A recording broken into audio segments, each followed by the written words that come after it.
Well, the question is, what, if anything, is that chemical exposure doing to kids like Michaela and Rowan? There are very different opinions on this. Joining me now is Shauna Swan of the University of Rochester School of Medicine and Elizabeth Whelan, president and founder of the American Council on Science and Health. Thanks for being with us. Thank you. Elizabeth, let's start with you. You think a lot of this is overblown. Most of it, the presence of chemicals doesn't necessarily mean exactly. People are going out getting their blood tested and they find trace levels of chemicals and they say, oh, I'm at risk of disease. And there's no evidence of that at all. You've got to remember that our ability to find chemicals, for example, in blood, is become so sophisticated that we can find traces of anything in anything. And the fact that you've identified it in blood does not mean it poses a hazard. Shauna, what about that? I agree that it doesn't mean that it necessarily poses a hazard, but I feel that the evidence is showing more and more that it does pose a hazard.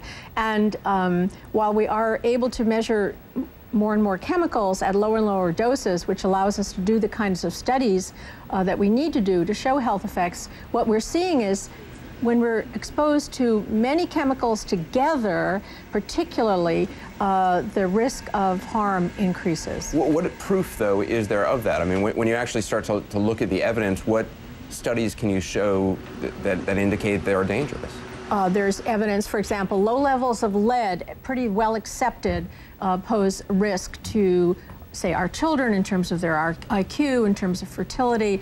Elizabeth, do you agree with that? Certainly on lead, and I'm not saying low levels, but certainly elevated levels of lead are not a good thing, and they can harm a child's health. Things However, like phthalates, which have now been outlawed in California. Take something like phthalates. Okay, phthalates, they're plasticizers, and they're used in medical equipment, in rubber duckies and other toys, and there is no evidence at all that these pose any hazard to human health. There is evidence in animal studies that high doses can cause, for example, cancer in rodents. The relevance of that to human risk, I think, is nothing, zero. Sanjay, what about that? I mean, you're sitting at home, you're hearing this, it seems confusing. It is confusing. I think it's one of those things that's difficult in medicine, which is that absence of evidence doesn't mean there's no effect.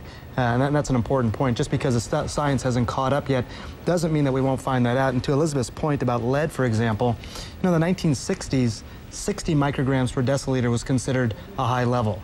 Nowadays, we've talked a lot about lead recently with all the toys from China. 10 micrograms per deciliter is now considered too high a level. So it's dropped by 50 points over the last 40 years. What happened there? The science caught up. Back in the 60s, we wish we would have known then what we know now. We didn't. It just took a while for all that to manifest. There isn't much, from what I understand, there isn't really much testing of chemicals as they come on the market on the possible effects on humans. But you have to remember, when you talk about chemicals, we're surrounded by natural chemicals, and they haven't been tested either. Our food is comprised of natural chemicals, many of which cause cancer in rodents, yet we're not concerned about that. So this focus on trace levels of synthetic chemicals as a cause of disease, to me, seems misplaced. Bottom line, you say there are more important things we should be focusing on. Far more important things. Shauna, for you?